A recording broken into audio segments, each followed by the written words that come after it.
భోగాపురం ఎయిర్పోర్ట్తో ఉత్తరాంధ్ర కళలకు రెక్కలు. రేపే ప్రధాని నరేంద్ర మోదీ చేతుల మీదుగా ప్రారంభోత్సవానికి సర్వం సిద్ధం.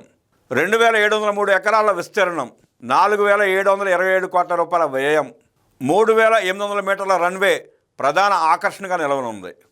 ఉత్తరాంధ్ర అభివృద్ధిలో మరో మైలురాయి ఆవిష్కృతం కానుంది.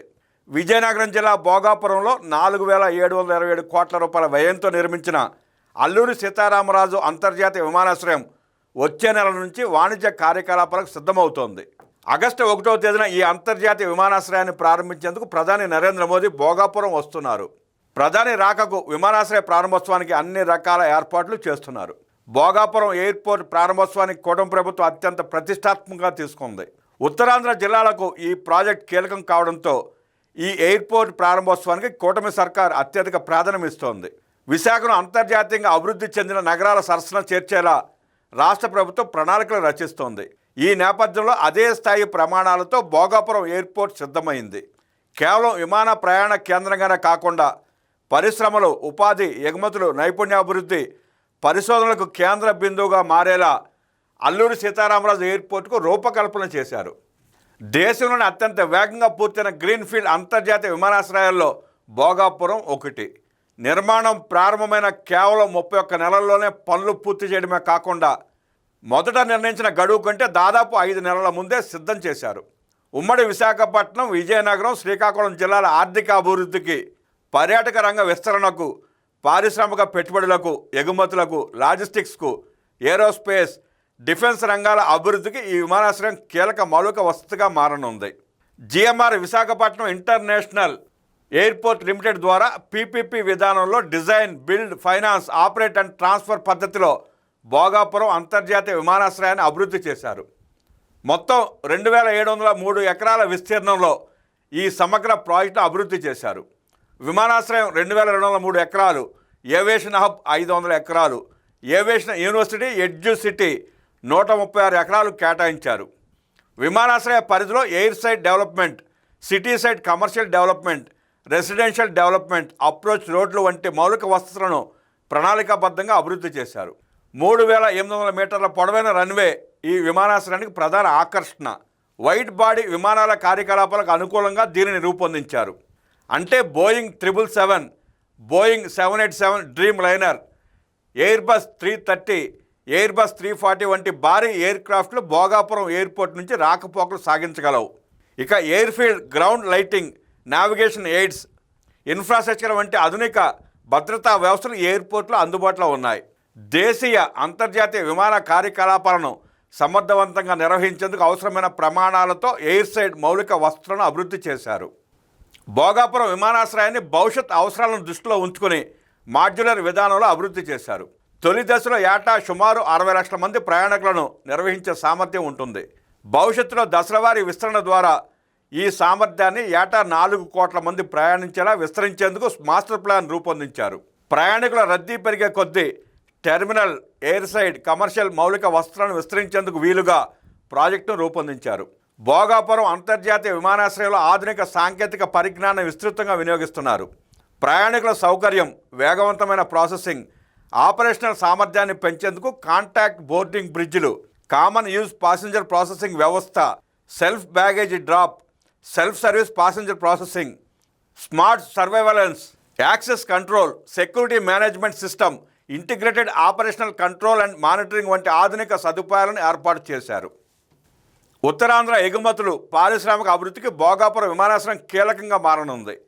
ఇక్కడ ఏటా 25,000 మెట్రిక్ టన్నుల సామర్థ్యం కలిగిన ప్రత్యేకించి కార్గో టెర్మినల్ అభివృద్ధి చేశారు. ఫార్మా, మెరైన్ ప్రొడక్ట్స్, అధిక విలువైన పెరిషబుల్ ఉత్పత్తుల రవాణాకు అవసరమైన టెంపరేచర్ కంట్రోల్డ్ కోల్డ్ చైన్ సదుపాయాలు కల్పించారు. దీంతో ఉత్తరాంధ్ర నుంచి దేశీయ, అంతర్జాతీయ మార్కెట్లకు ఎగుమతులు వేగవంతం కానున్నాయి. భవిష్యత్తులో విశాఖపట్నం పోర్ట్, పారిశ్రామిక కారిడార్లు, లాజిస్టిక్స్ నెట్వర్క్లతో అనుసంధానం ద్వారా భోగాపురం తూర్పు తీరంలో కీలకమైన ఎయిర్ కార్గో లాజిస్టిక్స్ హబ్గా ఎదగనుంది. భోగాపురం విమానాశ్రయం పర్యావరణ పరిరక్షణకు ప్రాధాన్యం ఇచ్చేలా అభివృద్ధి చేశారు. దీంట్లో భాగంగా 5 మెగావాట్ల solar power plant, energy efficient HVAC వ్యవస్థ, LED airport lighting, smart building management system, rain water harvesting, water recycling, మురుగునీటి శుద్ధి చేసే ప్లాంట్లు, ఇంటిగ్రేటెడ్ వేస్ట్ మేనేజ్మెంట్ వంటి వ్యవస్థలతో పర్యావరణ హిత విమానాశ్రయం ఏర్పాటు అయింది. విమానాశ్రయ నీటి అవసరాలు సుమారు 30% రీసైకిల్ చేసిన నీటితో తీర్చేలా ప్రణాళిక రూపొందించారు. విమానాశ్రయాన్ని లీడ్ ప్లాటినం ప్రమాణాలకు అనుగుణంగా అభివృద్ధి చేస్తున్నారు. భోగాపురం విమానాశ్రయం ఆధునిక సాంకేతికకు ప్రతీకగా ఉండడంతో పాటు ఆంధ్రప్రదేశ్ కళా సాంస్కృతిక వారసత్వాన్ని ప్రతిబింబించేలా రూపొందించారు. ఎయిర్పోర్ట్ను ఉత్తరాంధ్ర తీరం ప్రతిబింబించేలా ఫ్లయింగ్ ఫిష్ నమూనాలో తీర్చిదిద్దారు. టెర్మినల్ నిర్మాణానికి బంగాళాఖాతం ఆకారంలో డిజైన్ చేశారు. టెర్మినల్ పైకప్పు, సీలింగ్ డిజైన్లలో సంప్రదాయ పద్ధతులను ఉపయోగించారు. ఆధునిక ఆర్కిటెక్చర్ను స్థానిక సంస్కృతి, కళా సంప్రదాయాలతో మేళవించడం ద్వారా ఆంధ్రప్రదేశ్ ప్రత్యేకతను ప్రపంచానికి పరిచయం చేసేలా విమానాశ్రయాన్ని తీర్చిదిద్దారు. విమానాశ్రయ కార్యకలాపాలకు అవసరమైన కీలక అనుమతులు పొందారు. DGC aerodrome licence, validation flight clearance, BCAS security clearance, PSO approval, fire safety అనుమతులు ఉన్నాయి. అదేవిధంగా operational readiness and airport transfer కార్యక్రమం కింద పూర్తి స్థాయి ట్రయల్స్ నిర్వహించారు. ఎయిర్లైన్స్, గ్రౌండ్ హ్యాండ్లర్లు, భద్రతా సంస్థలు, కస్టమ్స్, ఇమ్మిగ్రేషన్ అధికారులు, విమానాశ్రయ సిబ్బంది భాగస్వామ్యంతో వివిధ ప్రక్రియలను పరీక్షించి విమానాశ్రయ కార్యకలాపాలను ప్రారంభించేందుకు వ్యవస్థలను సిద్ధం చేశారు. భోగాపురం విమానాశ్రయాన్ని కేవలం ప్రయాణికుల విమానాశ్రయంగా కాకుండా సమగ్ర ఏవియేషన్ ఏకోసిస్టమ్గా అభివృద్ధి చేయాలనేది రాష్ట్ర ప్రభుత్వ లక్ష్యం. విమానాశ్రయానికి ఆనుకుని ఏవియేషన్ హబ్ అభివృద్ధి చేయనున్నారు. ఇది భవిష్యత్ తరాల అవసరాలకు అనుగుణంగా next generation net zero focused aerospace and defence పార్క్గా అభివృద్ధి చేసే ప్రతిపాదన ఉంది.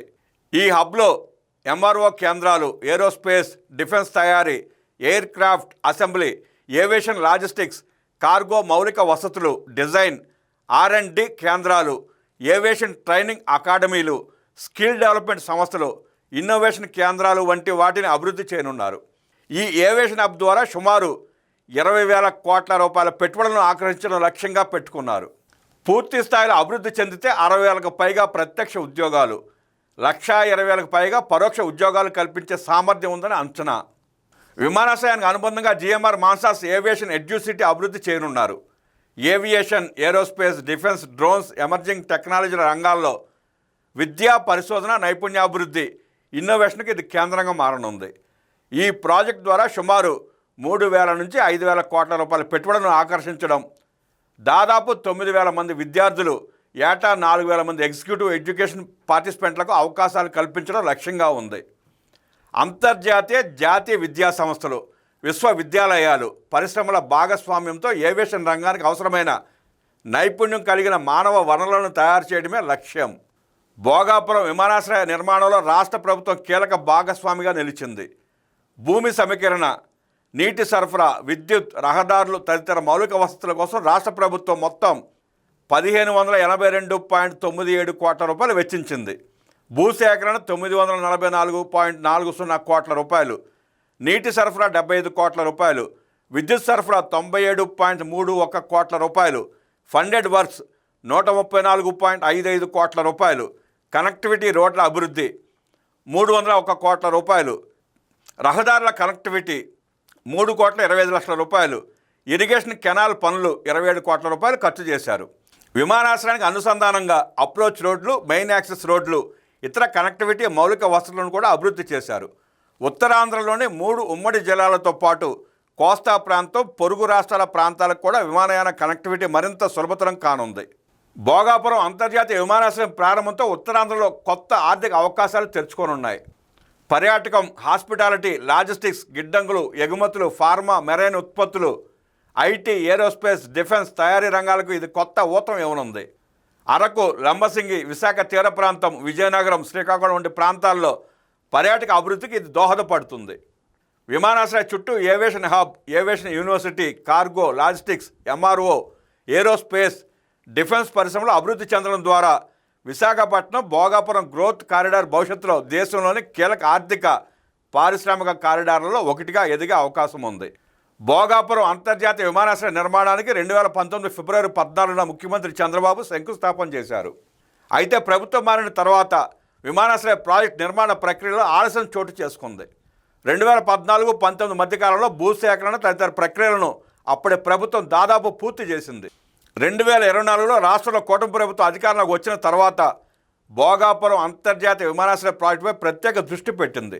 ప్రాజెక్ట్ నిర్మాణాన్ని వేగవంతం చేయడంతో పాటు అనుమతులు, మౌలిక వసతులు, రహదారి కనెక్టివిటీ, విద్యుత్, నీటి సరఫరా తదితర అంశాలపై ప్రభుత్వం సమన్వయంతో చర్యలు చేపట్టింది. ముఖ్యమంత్రి చంద్రబాబు ప్రాజెక్టు పురోగతిని ఎప్పటికప్పుడు సమీక్షిస్తూ అధికారులకు స్పష్టమైన లక్ష్యాలు నిర్దేశించారు. ఫలితంగా నిర్మాణ పనులు వేగం పుంజుకుని సుమారు 31 నెలల్లోనే విమానాశ్రయం నిర్మాణం పూర్తి చేయడం సాధ్యమైంది. నిర్దేశించిన షెడ్యూల్ కంటే సుమారు 5 నెలల ముందుగానే నిర్మాణాన్ని పూర్తి కావడం చూస్తే ఈ ప్రాజెక్ట్ నిర్మాణ పనులను పరుగులు పెట్టించడంలో రాష్ట్ర ప్రభుత్వం ఏ స్థాయిలో దృష్టి సారించిందో అర్థం చేసుకోవచ్చు. మరోవైపు మన్యం వీరుడు అల్లూరి సీతారామరాజు పోరాట స్ఫూర్తిని చాటేలా ప్రతిరూపాన్ని, విగ్రహాన్ని కూడా ఏర్పాటు చేస్తున్నారు. అలాగే భోగాపురం ఎయిర్పోర్ట్ కోసం భూములు ఇచ్చిన రైతులకు తొలి విమాన ప్రయాణ సౌకర్యాన్ని కల్పిస్తున్నారు. ఒకసారి ఎయిర్పోర్ట్ 2015 ఫిబ్రవరి 19 బెంగళూరు ఇంటర్నేషనల్ ఎయిర్ షోలో ముఖ్యమంత్రి నారా చంద్రబాబు నాయుడు గారు భోగాపురం అంతర్జాతీయ విమానాశ్రయాన్ని ప్రకటించారు. 2015 ఫిబ్రవరి 25 జీవో నెంబర్ 63 ద్వారా గ్రీన్ఫీల్డ్ ఎయిర్పోర్ట్ కోసం ప్రత్యేక ఎస్పీవి ప్రకటించారు. 2016 జనవరి 7 కేంద్ర విమానయాన శాఖ సైట్ క్లియరెన్స్ ఇచ్చింది. 2016 అక్టోబర్ 7 కేంద్రం నుంచి ఇన్ ప్రిన్సిపల్ అప్రూవల్ వచ్చింది. 2017 ఆగస్టు 14 పర్యావరణం నుంచి అనుమతులు వచ్చాయి. 2019 ఫిబ్రవరి 14 చంద్రబాబు నాయుడు గారి చేతుల మీదుగా శంకుస్థాపన జరుపుకుంది. ఇక 2019 నుంచి 24 మధ్యలో ఆనాడు జగన్మోహన్ రెడ్డి ప్రభుత్వం సాగదీయడం, కేసులు వేపించడం, విమానాశ్రయాన్ని అడ్డుకునే ప్రయత్నం తప్ప చేసింది శూన్యం. మళ్ళీ కూటమి ప్రభుత్వం 2024లో అధికారంలోకి వచ్చిన తర్వాత ఈ 24 మాసాల్లో నిర్మాణ పనులు వేగవంతం చేసి ముఖ్యమంత్రి నారా చంద్రబాబు నాయుడు గారు సమీక్షిస్తూ అధికారులకు దిశానిర్దేశం చేసి ఆగస్టు 1వ తేదీన నరేంద్ర మోదీ గారి చేతుల మీదుగా ప్రారంభోత్సవం జరుపుకోవడానికి సిద్ధమైంది. 2019కు ముందు చంద్రబాబు నాయుడు గారు అన్ని అనుమతులు తీసుకొచ్చి సర్వం సిద్ధం చేసి పెడితే నిర్మాణాన్ని చేయడం చేతకాక అసమర్థ పాలన చేసిన జగన్మోహన్ రెడ్డి భోగాపురం విమానాశ్రయాన్ని నిర్లక్ష్యం చేస్తే మళ్ళీ చంద్రబాబు నాయుడు గారు వచ్చే దాన్ని పూర్తి చేస్తున్నారు. చేయటం చేత కాదు, క్రెడిట్ పత్రం కావాలి. ప్రజలు అన్నీ గమనిస్తారని ఉన్నారు. ఎవరి హయాంలో అన్ని అనుమతులు వచ్చాయి, ఎవరి హయాంలో శంకుస్థాపన జరిగింది, మళ్ళీ ఎవరి హయాంలో పూర్తి అవుతూ ఉంది, ఎవరు ప్రారంభోత్సవం చేయబోతున్నారు స్పష్టంగా తెలుసు రాష్ట్రానికి. జగన్ రెడ్డి, నువ్వు ఎన్ని అబద్ధాలు చెప్పే ప్రయత్నం చేసినా నీ పేటీఎం కూలీలు నమ్మాలి తప్ప ప్రజలు నమ్మరు, రాష్ట్రం నమ్మదు.